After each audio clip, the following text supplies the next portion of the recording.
नमस्कार दोस्तों, आपका स्वागत है। आज की हमारी कहानी है अन्याय। दोस्तों, हम देख रहे हैं कि समाज में बड़ी तेज़ी से बदलाव आए हैं। एकल परिवार, बढ़ती महंगाई और सबसे बड़ी बात बच्चों में संस्कार की कमी और साथ ही बुजुर्गों में आत्मविश्वास की कमी, या ये कहिए कि अपने बच्चों के लिए अंधी ममता। ऐसे बहुत से कारण हैं जिनकी वजह से हमारे परिवार टूट रहे हैं। यह कहना उचित नहीं है कि सारा कसूर हमारे बच्चों का ही है। कहीं ना कहीं हम भी खुद कुछ उसके लिए जिम्मेदार होते हैं। बहुत से पेरेंट्स अपने बच्चों को जिम्मेदारी का एहसास ही नहीं कराते, ज़िंदगी में कठिनाइयों का सामना करना ही नहीं सिखाते। इन लोगों ने अपने लिए कभी कुछ किया ही नहीं। उनका सब कुछ उनके बच्चों के लिए ही होता था, और आज जब वे बुजुर्ग हो गए हैं तो भला अचानक बच्चों को अपनी नैतिक जिम्मेदारी का एहसास कैसे हो। उन्होंने तो अपने माता पिता से सेवा ही करवाई है, और आज अचानक वो आपकी सेवा कैसे करने लगेंगे? यह तो पॉसिबल ही नहीं हो सकता। बेहतर होगा कि आप समय समय पर उनको उनकी जिम्मेदारियों से अवगत कराएं। उनको सिखाएं कि हम सब आपकी जिम्मेदारी हैं, आपको हमारा ख्याल रखना चाहिए। कहावत तो सबने सुनी ही होगी ना, कि बिना रोए तो माँ भी दूध नहीं पिलाती। हमें भी अपना हक मांगना होगा, और वो भी अपने स्वाभिमान को बिना ठेस पहुँचाए हुए। आज एक ऐसी ही माँ की कहानी मैं आपके लिए लेकर आई हूँ, जो लगातार अपने बच्चों से अपमानित होती है, और सिर्फ उनका एक 10 साल का पोता, एक छोटा सा बच्चा उन्हें स्वाभिमान से जीना सिखा देता है। तो आइए शुरू करते हैं आज की कहानी। अरे बहू, आज तो 3 तारीख हो गई है और अभी तक पेंशन नहीं आई। माँ जी, आपके चिल्लाने से पेंशन नहीं आ जाएगी, और आपको पेंशन के पैसे की क्या ज़रूरत है? पिछले महीने ही तो पूरे 500 रुपये दिए थे, आपने सारे खर्च कर दिए क्या? सरला जी बोली, बहुरिया, आजकल पूरे बदन में बहुत दर्द रहता है, तो मालिश वाली तेल मंगवाई है। बहुत महंगी होती है वो, और मालिश वाली को बुलवाकर लगवाया भी है, तो सारे पैसे ख़त्म हो गए। सिर्फ 10 रुपये बचे थे। रवीना बोली, 10 क्या किया उनका? अब तो बहुत चटोरी हैं, गोलगप्पे खाए होंगे। नहीं बहू, दीपू बहुत ज़िद कर रहा था, तो मैंने अपने पोते को चिप्स के पैकेट बनाकर दे दिए। रहने दीजिए माँ जी, आपके बेवजूल खर्चों की वजह से ही आपका एटीएम हमारे पास रहता है। 1 महीने मैं रखती हूँ और 1 महीने बड़ी जेठानी रखती है। हम दोनों आपके खर्चों पर कंट्रोल किए रखते हैं, नहीं तो आप ऐसे ही पैसे लुटाती रहेंगी। अभी छोड़िए इन बातों को, रात हो रही है, मैं दीपू के पास जा रही हूँ। आपका क्या है, आप तो चाहे जब सोकर उठे, आपको कौन बोलने वाला है? मुझे तो सुबह ही उठना होता है, सारे काम करने होते हैं। आपको तो बना बनाया थाली मिलेगा, आप चट कर जाएंगी। मुंह बिचकाते हुए रवीना ने बोला, और एक थाली में रोटी लाकर सरला जी के आगे रख दी, और रोटी के साथ दूध इतना कम दिया कि जैसे लग रहा था 1 चम्मच ही डाला हो। बिना चुपड़ी सूखी रोटी तो उनके गले में ही फंस गई थी। थाली में सूखी रोटी को देखकर उनके आंखों से आंसू झलक पड़े। अभी थोड़ी देर पहले ही प्याज के पकौड़े और बैंगन के भरते की खुशबू आ रही थी, और बहू ने खाने में भरता या पकौड़ा कुछ भी नहीं दिया। बचत के नाम पर उनके हिस्से का खाना ही बचाया जाता है। उनके आंसू टपकने लगे, और उन्होंने अपने आंचल से आंसू पोंछकर थाली को प्रणाम किया। वह भूखे पेट दीपू के पास चली गई।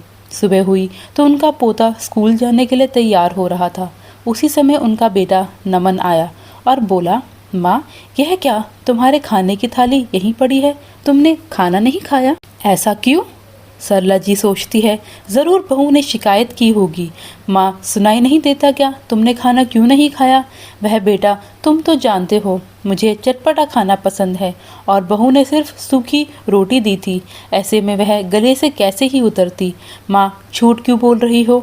यह बोलो ना, गोलगप्पे खाकर तुमने पेट भर लिया था, और कह रही हो बहू ने सूखी रोटी दी थी। कम से कम बेचारी पर झूठा इल्ज़ाम तो मत लगाओ। दीपू के हिस्से का दूध वह तुम्हें पिलाती है ताकि तुम स्वस्थ रहो, तुम्हारी हड्डियाँ मजबूत रहे, लेकिन तुम उस बेचारी पर ही इल्ज़ाम लगा रही हो। माँ, यह सब ठीक नहीं है, और अपनी जीभ पे थोड़ा सा कंट्रोल रखो। हर समय चटोरे खाने के लिए तुम्हारी जीभ लपलपाती रहती है। बीमार हो जाओगी तो बड़ी भाभी कहेंगी तुम्हारे घर में बीमार हुई है, तुम सेवा करके भेजना। इसलिए अपनी उम्र को ध्यान में रखते हुए मुंह खोला करो, समझी ना। पोता दीपू सब बातें सुन रहा था और समझ भी रहा था। पापा, दादी पर बेवजह चिल्ला रहे हैं आप, क्योंकि वह अपना पूरा दूध रात को पीकर सोया था। माँ ने दादी को दूध पीने को दिया ही नहीं था। दीपू सब समझ रहा था कि माँ दादी को ठीक से खाना भी नहीं देती है, क्योंकि वह घर पर होता है तो सब देखता है।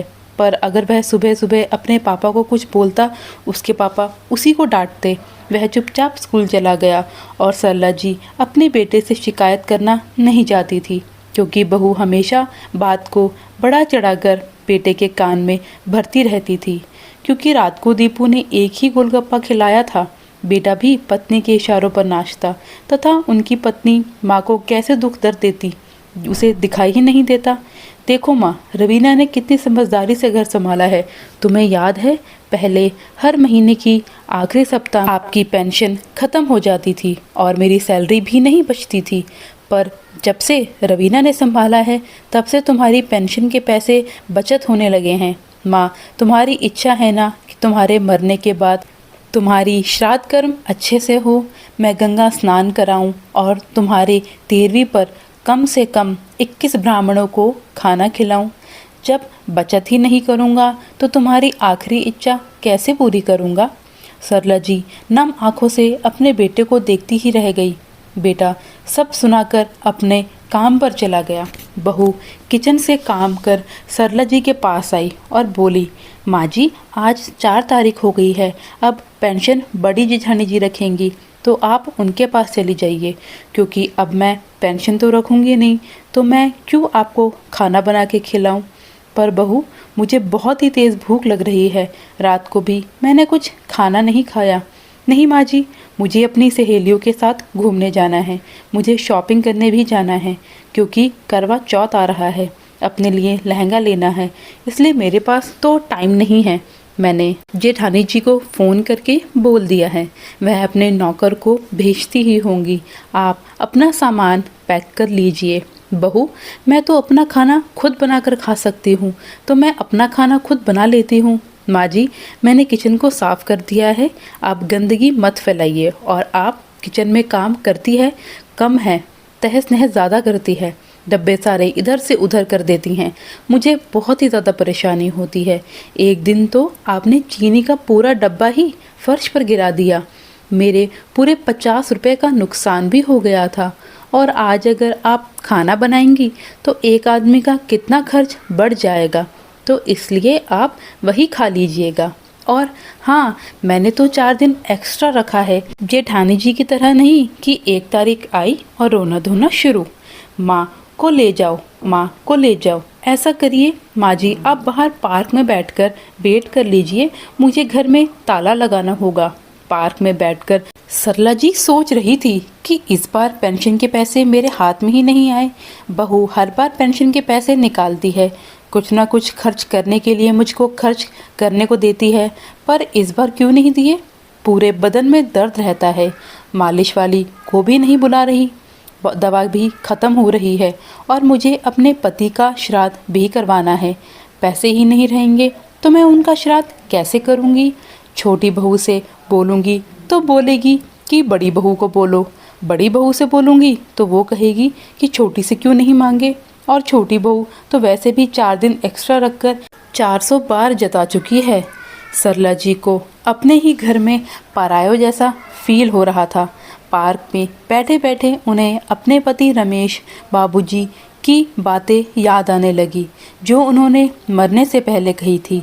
जब उनकी आखिरी सांसें चल रही थी तो उन्होंने मुझसे कहा था, सरला मैंने दोनों के लिए पेंशन प्लान बना रखा है, भगवान जाने हम में से कौन पहले चला जाए, पर अगर मैं गया तो यह एटीएम तुम्हारे काम आ जाएगा, इसे संभाल कर रखना, तुम्हारे सारे सुख दुख में तुम्हारे बच्चे काम नहीं आएंगे, यह पैसे ही काम आएंगे। जब भी ज़रूरत पड़ेगी अपने मन के साग सब्जी खाना, तुम्हें गोलगप्पे खाना बहुत पसंद है ना, उसे खाना, और मन करे तो मंदिर में थोड़ा बहुत बहुत दान भी कर देना और किसी पर्व त्योहार में अपने पोते पोतियों के हाथ में भेंट स्वरूप कुछ रख देना। हाँ, पेंशन के पैसे बहुत ज़्यादा तो नहीं होंगे, पर इतना ज़रूर होगा कि तुम्हें बेटों के सामने हाथ नहीं फैलाना पड़ेगा। मेरे जाने के बाद उम्र का हवाला देखकर निराश मत होना, अपनी आंखें खुली रखना।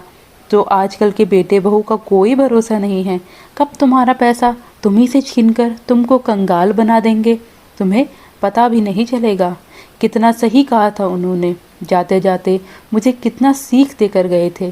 फिर भी बेटे बहू ने अपने मन की ही की। पति के जाने के बाद सरला जी बहुत दिन तक उदास रही। फिर उनकी कही गई सारी बातों को धीरे धीरे अपनी ज़िंदगी में अमल करना शुरू कर दिया।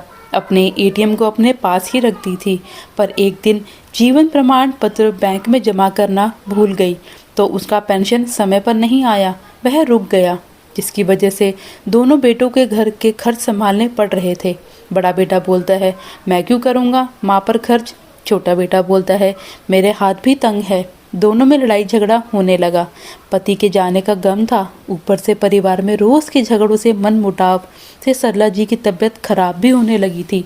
दोनों बेटों को खर्च करना पड़ा तो उनकी हालत भी खराब हो रही थी। हर छोटी छोटी बातों पर घर में कला होने लगा। एक गिलास दूध का भी हिसाब होने लगा, मानो एक गिलास दूध आज ज़्यादा पिया तो इतना खर्च हो गया। बहुएं ताना मारने लगी कि बच्चे दूध नहीं पी पाते हैं जितना दूध आप पीती हैं माँ जी, 1 लीटर दिन। उनका छोटा बेटा नमन बोला, आप फिजूल खर्ची करती है, इसलिए आपके अकाउंट में कुछ पैसे नहीं बचते हैं। आप पेंशन के पैसे कहाँ खर्च करती है? आपकी दवाई का खर्च करूँ कि दीपू की ट्यूशन पे खर्च करूँ? दीपू यह सब बातें सुन रहा था। वह अपने पापा से बोला, पहले दादी को दवा दिलाओ, मुझे ट्यूशन नहीं पढ़ना है, मैं तो बड़ा हो गया हूँ, मैं अपनी पढ़ाई खुद कर लूँगा। बहू तुरंत दीपू को डांटने लगी। बड़ा आया दादी की तरफदारी करने वाला, अरे ठीक से पढ़ेगा नहीं तो उसी क्लास में बार बार फेल होगा और पैसे भी बर्बाद होंगे अलग से। दोनों बेटों की ऐसी कटु बातें सुनकर सरला जी का दिल कुछ टूट सा गया था। एक छोटी सी नौकरी में रमेश जी ने अपने दोनों बेटों को पढ़ाया, औकात से भी बहुत ज़्यादा हर सुख सुविधा जो मांगी उन्होंने उनको सबसे पहले दिया। फिर भी आज एक माँ जिनके पति की पेंशन के पैसे भी आते हैं, फिर भी वह उनका खर्च दोनों भाइयों में उठा नहीं पा रहे हैं। सरला जी मन ही मन सोचती है, जो पेंशन के पैसे खर्च करके अपने पसंद की सब्ज़ी लाती हो तो पूरे परिवार वालों की सब्ज़ी का खर्च कम होता है। पोते पोतियों को कुछ प्यार से दिला देती हो तो दादी होने का सुख मिलता है। कभी कभी फुटपाथ पर खड़ी गोलगप्पों का स्वाद चख लेती हूँ तो यह फिजूल खर्ची कैसे हो सकती है। अपनी दवाई, कपड़े, बिस्किट, ज़रूरत का सामान मंगाती हूँ तो इन्हीं पर बोझ कम पड़ता है, तो इन्हें ये सब फिजूल खर्ची कैसे लग सकता है। इन्हीं सब बातों से उनका मन भर आया था। उन्होंने एटीएम कार्ड उठाकर छोटी बहू को दे दिया, ले इसे रख ले, जब मैं बीमार पड़ी तो मेरी दवाई का खर्च इससे करना। अगर मैं बिना बीमार पड़े इस दुनिया से चल बसी तो बचत किए गए पैसों से मेरा अच्छा सा श्राद्ध कर देना। जब यह खबर बड़ी बहू तक पहुंची तो वह गर्म तवे की तरह जलने लगी। बड़ी बहू बोली, ठीक है माँ जी, आप इस बार छोटी बहू को एटीएम कार्ड दे रही हैं तो मैं कुछ नहीं बोलती हूँ, लेकिन अगले महीने एटीएम कार्ड मुझे देना, क्योंकि अगले महीने आप मेरे घर आएंगे। दरअसल सरला जी के दोनों बेटे एक ही शहर में अलग अलग रहते थे। रमेश जी के पास 2 मकान थे। एक मकान में बड़ा बेटा रहता था और दूसरे मकान में छोटा बेटा। रमेश जी और उनकी पत्नी अपने छोटे बेटे के साथ ही रहते थे, लेकिन जब रमेश जी चल बसे तो उनका बेटा बोला, आपका एक घर और भी है, आप वहाँ भी 1 महीने जाया करिए। यही सब सोच रही थी कि पार्क में खेल रहे एक बच्चे की आवाज़ से वह अपने ख्वाबों से बाहर आई। उन्होंने देखा समय काफ़ी बीत चुका है। भूख के मारे उनकी जान निकल रही थी, पर बड़ी बहू के घर के नौकर उन्हें लेने ही नहीं आए थे। वह इंतज़ार करते करते काफ़ी थक चुकी थी तो खुद रिक्शा करके बड़ी बहू के घर पहुंची। क्योंकि पेंशन बड़ी बहू रख रही थी तो छोटी बहू बोली, अब उनके घर में जाकर रहना है। सरला जी बड़ी बहू के घर पहुंची तो देखा बड़ी बहू भी शॉपिंग पर जा रही थी। बेटा अपनी पत्नी करुणा से कह रहा था, करुणा सुनो, 1 हफ्ते में हमारी शादी की सालगिरह है और मैं इस बार पार्टी देने की सोच रहा हूँ। चलो रेडी हो जाओ, मैं तुम्हें सबसे पहले किसी शोरूम में एक महंगी साड़ी दिला देता हूँ और तुम्हें कुछ ज्वेलरी और जो भी कुछ चाहिए तुम सब ले लो। पार्टी बहुत शानदार होनी चाहिए क्योंकि इस बार हमारी 15वीं सालगिरह है शादी की। तुम अपनी सभी खास रिश्तेदारों को और सहेलियों को सबको बुला लेना, कोई रह ना जाए। हाँ जी, मैं तो अपने किटी की सारी सहेलियों को बोल कर रखा है कि मेरी 15th वेडिंग एनिवर्सरी है, सबको आना है और सब बड़ी बेसब्री से इंतज़ार कर रहे हैं। सुनो, मुझे एक आईफोन भी लेना है क्योंकि मेरी सारी सहेलियों के पास आईफोन है और एक डायमंड की अंगूठी भी। इस बार तो मुझे शादी की सालगिरह में यही गिफ्ट कर देना।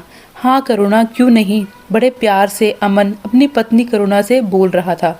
करुणा और अमन एक गाड़ी में बैठकर दोनों अपनी सालगिरह की शॉपिंग करने के लिए निकल जाते हैं। तभी उनकी नज़र सरला जी पर पड़ती है और वह कहती है, बेटा कहाँ जा रहे हो? माँ, जाते समय टोका टाकी नहीं किया जाता, शुभ काम के लिए जा रहे थे, अब आई हो तो अंदर आ जाओ। मैं शॉपिंग करने जा रहा था, पर बहू मैंने तो कुछ खाया नहीं है। माँ जी देख लेना, किचन भी कुछ बचा होगा तो खा लेना, हर समय प्लेट लिए फिरती हो, अब हमें जाने दो, हमारा रास्ता मत काटो। इतना सुनकर बेटे बहू शॉपिंग पर चले गए। शॉपिंग से जब लौटे तो बेटे बहू एक दूसरे को अपना शॉपिंग दिखाकर खूब हंस रहे थे। देखिए जी, यह साड़ी मुझ पर कितनी जच रही है। हाँ हाँ, आज भी किसी दुल्हन से कम नहीं लगती हो तुम। करुणा तभी सरला जी ने अपनी बात रखी, बेटा मुझे अपने पति का श्राद्ध के लिए कुछ ज़रूरी सामान खरीदना है क्योंकि 11 तारीख को उनका श्राद्ध है। बड़ा बेटा अमन बोला, माँ जी आप क्या बोल रही है, 11 तारीख को हमारी शादी की सालगिरह है, इसलिए कोई श्राद्ध उस दिन नहीं मनाया जाएगा। आपका दिमाग तो ठिकाने पर है ना? सरला जी चुप रहती हैं और कहती है, बेटा मुझे कुछ पैसे दे दे, मैं थोड़ा बहुत पूजा ही कर लूँगी उनकी आत्मा की शांति के लिए। तेरे पिताजी की आखिरी इच्छा थी कि जब वे ना रहे तो उनकी श्राद्ध में गरीबों को अन्न वस्त्र दान में दिए जाए ताकि उनकी आत्मा को शांति मिले। रोटी खाने के तो जुगाड़ हो नहीं पाते हैं और तुम इतना लंबा लिस्ट बता रही हो गरीबों को बांटने के लिए। क्या हमने बैंक खोल रखा है जो निकाल निकाल कर तुमको पैसे देते रहे? सरला जी सोचती है कि बहू के पास सालगिरह मनाने के लिए दिखावा करने के लिए पैसे हैं और पिता की श्राद्ध के लिए 2 पैसे नहीं है, पर वह बेटे के सामने ज़बान खोल नहीं पाती। करुणा मुंह बनाती है, फालतू चीज़ों के लिए हमारे पास पैसे नहीं हैं। तभी उनका पोता दीपू दरवाजे पर खड़ा सब सुन लेता है। सरला जी कहती है, दादी आप बिना बताए मुझे छोड़कर यहाँ चली आई, मुझे घर में अच्छा नहीं लग रहा है, ना घर पर मम्मी है ना पापा, आप रहती तो मुझे बहुत अच्छा लगता था। और कसकर दादी को गले लगा लेता है। अरे दीपू, तू बिना बताए यहाँ कैसे चला आया? तेरी माँ तो परेशान होती होगी। बड़ी माँ, आप दादी को श्राद्ध के लिए पैसे क्यों नहीं देती? दादी को क्यों तंग कर रही हो आप? करुणा गुस्से से बोली, चल जा अंदर, अपने बड़े भाई से खेल, बच्चे बड़ों के बीच में ना पड़े तो ज़्यादा अच्छा है। दीपू कहता है, क्या वह अंदर चला गया? आखिर सिर्फ 10 साल का बच्चा कितना ही बोल पाता। करुणा के बेटे राजू से वह साथ वह खेलने लग गया और सरला जी भी अपने लिए कभी आवाज़ नहीं उठा पा रही थी, बस गाय की तरह सबकी बातें सुनती ही जा रही थी। चुपचाप 1 महीने बड़े बेटे के घर और दूसरे महीने छोटे बेटे के घर जाती और एटीएम कार्ड भी 1 महीना बड़ा बेटा उपयोग करता और दूसरा महीना छोटा बेटा उपयोग करता। मरने से पहले रमेश जी इतना तो कर कर गए ही थे कि उन्हें कोई तकलीफ़ ना हो, लेकिन बेचारी बूढ़ी माँ अकेले क्या ही कर सकती थी। सही कहते हैं लोग, इंसान सबसे जीत जाता है पर अपनी औलाद से ही हार जाता है। बड़ी हिम्मत करके सरला जी कहती है, ठीक है बहू, तुम्हें पैसे नहीं देने हैं तो मत दो, लेकिन मेरे पति की पेंशन तो आती है ना, मैं उन पैसों से श्राद्ध कर लूँगी और उनकी ज़रूरत की पूजा के सामान और साथ में गरीबों को देने के लिए कपड़े ले आऊँगी। पर माँ जी, जब एटीएम कार्ड आपको मिलेंगे तब ना, आप खर्च करोगी? अरे आप पर ही तो खर्च करते हैं हम, 2 वक्त की रोटी फ्री में नहीं आती है माँ जी। और जो यह आप 1 कप चाय पी रही है ना, दूध भी महंगा हो चला है। मैं तो आपको 2 टाइम चाय देती हूँ। रवीना तो आपको 1 कप चाय के लिए भी मना कर देती है।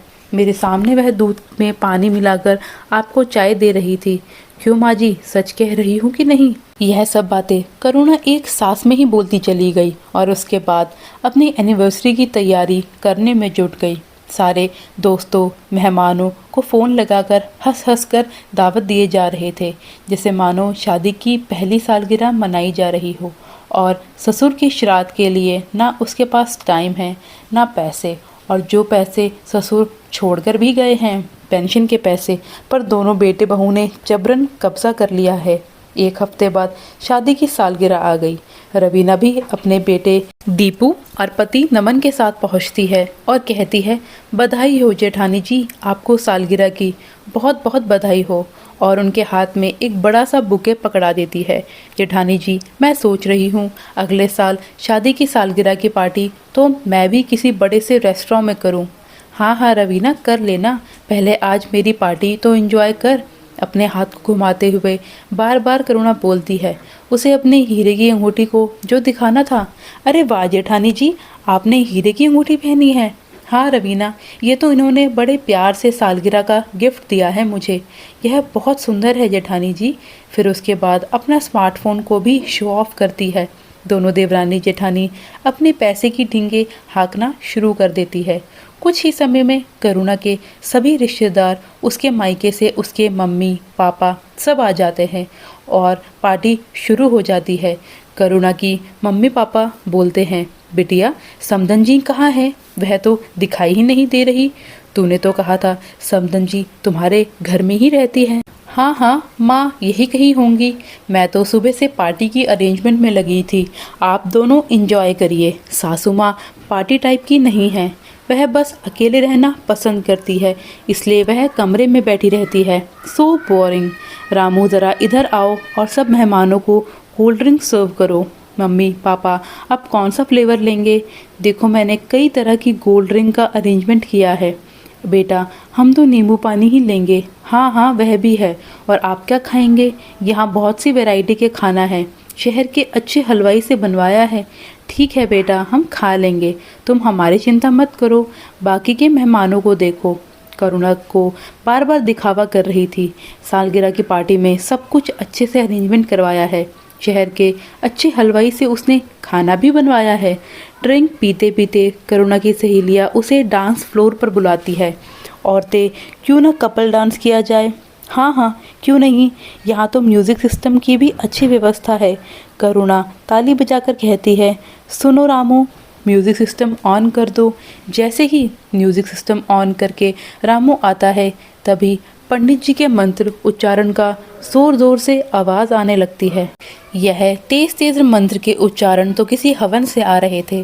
पूरी पार्टी हॉल में धुएं से भर जाती है। करुणा यह सब देखकर परेशान हो जाती है। करुणा की सहेली कहती है, वाह करुणा, धुएं की भी व्यवस्था की है क्या? कहीं आग लग गई है क्या? और अब सहेलियाँ करुणा का मजाक उड़ाने लगती है। करुणा हॉल के बगल वाले कमरे में जाती है तो देखती है सासू माँ अपने पति का श्राद्ध कर रही है और पंडित जी मंत्र जाप कर रहे हैं, और वहाँ पर दीपू बैठा हुआ है और वह पार्टी में भी नहीं गया। उनका बड़ा बेटा राजू भी उन्हीं के साथ है। रवीना यह देखती है तो उसका भी खून खौल उठता है। करुणा कहती है, माँ जी आपकी इतनी हिम्मत, मैंने मना किया था ना कि श्राद्ध नहीं होगा। आपने सब मेहमानों के सामने मेरी नाक कटवा दी। मैंने कहा था आपके पति को मेरी सालगिरह वाले दिन ही मरने को, तो क्या मैं आपकी वजह से कभी पार्टी भी नहीं कर सकती? सरला जी तो कुछ बोल ही नहीं, बहुत हो गया आपका ये तमाशा, यह सब बंद करिए। और सारा पूजा का सामान उठाकर फेंकने लगी। सरला जी डर के मारी सहम सी गई थी। आंसू पर आंसू वह बहाए जा रही थी और अपने पति की फ़ोटो को सीने से चिपका हुए रो रही थी। पंडित जी बिना कुछ कहे वापस घर चले गए और करुणा वापस में पार्टी हॉल में चली गई। वह तो दीपू अपनी दादी की बहती हुई आंसू को पोंछता है, उनको शांत करवाता है और कहता है, पता है दादी आज स्कूल में क्या पढ़ाया हुआ है? क्या पढ़ाया हुआ है बेटा दीपू? आज हमारे स्कूल में मोटिवेशनल क्लास थी। टीचर समझा रही थी, गीता में लिखा है अन्याय सहना अन्याय करने से ज़्यादा बड़ा पाप है। इसका मतलब क्या हुआ दादी? मुझे तो ठीक से कुछ समझ ही नहीं आया। छोटी बुद्धि है मेरी, तुम ही बता दो। सरला जी कहती है, बेटा अगर कोई तुम्हारे संग गलत करे तो तुम उसको तुरंत रोको नहीं, तो वह तुम्हारे साथ अन्याय करता ही रहेगा, तुम्हारे सर पर चढ़कर बोलेगा, तुम पर हावी भी हो जाएगा। एक दिन ऐसा आएगा कि तुम दबते चले जाओगे। यही तो मैं भी आपको कब से समझा रहा हूँ दादी। आप क्यों सहती है पापा और चाचा के अन्याय को? उठिए और कुछ करके दिखाइए। दादी आपसे वह आए हैं, आप उनसे नहीं। छोटी सी दीपू ने दादी को इतना बड़ा पाठ समझा दिया और सरला जी मैं बहुत आत्मविश्वास भर उठा। अपनी छवि को उठाते हुए वह हॉल की तरफ तेज कदमों से गई और अपनी बहू को सबके सामने पीटने लगी। तुम्हारी हिम्मत कैसे हुई आज घर में पार्टी रखने की, जब मैंने बोला था मेरे पति का श्राद्ध है, मुझे श्राद्ध करना है। माँ जी आप मुझ पर हाथ उठा रही है, अपनी बहू पर? अरे कैसी बहू, तुम दोनों ने अपनी असली औकात दिखा दी और मेरी इज्जत को नीलाम कर दिया, तो मैं भी अब अपने पर आ गई हूँ। अगर तुम दोनों मेरी पेंशन के एटीएम कार्ड वापस नहीं किया, फिर देखो तुम्हारी खैर नहीं। यह जो महंगे महंगे अंगूठी और आईफोन का दिखावा कर रही हो, यह सब मेरे पेंशन के पैसों से है, तुमने बनाए हैं। मैं अपने पति के श्राद्ध के लिए एक कंबल नहीं बांट सकती। जिस घर में तुम दोनों बड़ी आलीशान से रह रही हो, कब छीन कर गरीबों को दान कर दूंगी, तुमको सड़क पर ला दूंगी, पता भी नहीं चलेगा। करुणा, रवीना और दोनों बेटे आज अपनी माँ का रुद्र भयानक रूप देखकर बड़े सहम से गए। माँ आपको किसने पाठ पढ़ाया कि आप आज हमारे खिलाफ जाकर ऐसा कदम उठा रही है? शुक्र है दीपू का जिसने मेरी आंखें खोल दी। ज़रा सोच कर देखो, एक छोटे से बच्चे को इतनी बुद्धि है और तुम सब इतने बड़े होकर भी इस गलत रास्ते पर चल रहे हो। मुझे तो यह तुम्हारी औलाद ही नहीं लगती है। तभी दीपू आता है और कहता है, माँ, पिताजी, बड़ी मम्मी, बड़े पापा, आप लोग दादी के साथ इतना बुरा व्यवहार क्यों करते हैं? दादी ने उनके लिए पेंशन के पैसे सुरक्षित रखे, घर भी दिया, उनको बुढ़ापे में तकलीफ ना हो, तो आप किस हक से उनके पैसे खाते हैं? बड़ी मम्मी, आप दादा के श्राद्ध वाले दिन अपना सालगिरह मना रही हैं। अगर आपका बेटा राजू आपके साथ यही हरकत करे तो आपको कैसा लगेगा? तभी राजू भी आता है और कहता है, हाँ मम्मी, जब आप मर जाएंगे और आपके श्राद्ध भी होगा तो मैं अपने घर में ज़रूरी पार्टी रखूँगा। क्यों माँ, सोचकर ही आपकी पसीने छूट रहे हैं ना? सारे मेहमान खड़े के खड़े तमाशा देखते रह गए। तभी करुणा की मम्मी आई और उसके गाल पर ज़ोरदार तमाचा लगाया। मम्मी, अब आप भी शुरू हो गई? बेटा, तुझे शर्म नहीं आती है? तेरे ससुर ने तुझे इस घर की मालकिन बनाया और तू उन्हीं का श्राद्ध करने से पीछे हट रही है। क्या हमें अपने गए हुए पितरों का आशीर्वाद लेने से दूर रहना चाहिए? अरे जो कुछ भी आज तेरे पास है सब उनका ही तो दिया हुआ है। उन्हीं के आशीर्वाद से तो तू आगे बढ़ रही है और उन्हीं को भूल गई। जी, मैं अपनी बेटी की तरफ से आपसे हाथ जोड़कर माफ़ी मांगती हूँ और अपनी बेटी के सारे रिश्ते तोड़ती हूँ। करुणा उनके पैरों पर गिर जाती है। नहीं माँ, मुझसे रिश्ता मत तोड़ना, मैं अब से ऐसा नहीं करूँगी। अपनी सास का मैं पूरा ध्यान रखूँगी, उनकी सेवा भी करूँगी। तभी सरला जी अपनी बहू को मोबाइल को छीनती है और पंडित जी को फ़ोन लगाकर कहती है, पंडित जी आप वापस आ जाइए, मेरे पति का आज ही श्राद्ध होगा, यहाँ पर कोई सालगिरह नहीं मनाई जाएगी। पंडित जी आते हैं और इस बार तो 11 पंडित आते हैं। सब मिलकर रमेश जी का श्राद्ध करते हैं और बेटा बहू सब शर्म से नज़रें झुका लेते हैं। वहाँ उपस्थित सारे मेहमान सरला जी के इस कदम की प्रशंसा करते हैं। सरला जी अपने पोते दीपू के सर पर हाथ फेरती है और कहती है, बेटा तू 10 साल का है, पर तूने जो आज मेरी आंखें खोल दी, अभी तक तो मैं चुप थी, पर अब मैं चुप नहीं रहूँगी। बहू जाओ, पंडित जी के लिए खाना बनाओ। दोनों बहुएं किचन में जाती है और पंडित जी के लिए खाना बनाती है, क्योंकि अब वह जान गई थी कि उनकी सासू माँ भीगी बिल्ली नहीं बल्कि एक शेरनी बन गई है, जो कि दहाड़ना भी जानती है। वह मुश्किल समय में खूंखार करना भी उन्हें आ गया है। दोस्तों, अन्याय एक हद तक सहा जाए तो ठीक लगता है, लेकिन जब वह अन्याय आप पर ज़्यादा हावी होने लगे तो आपको एक कदम आगे बढ़ाना ही पड़ेगा। तभी बेटे बहू आपका कहना मानेंगे, नहीं तो ऐसे ही बुढ़ापे में आपको नचा देंगे। तो दोस्तों, आपको ये कहानी कैसी लगी कमेंट सेक्शन में ज़रूर बताएं। धन्यवाद।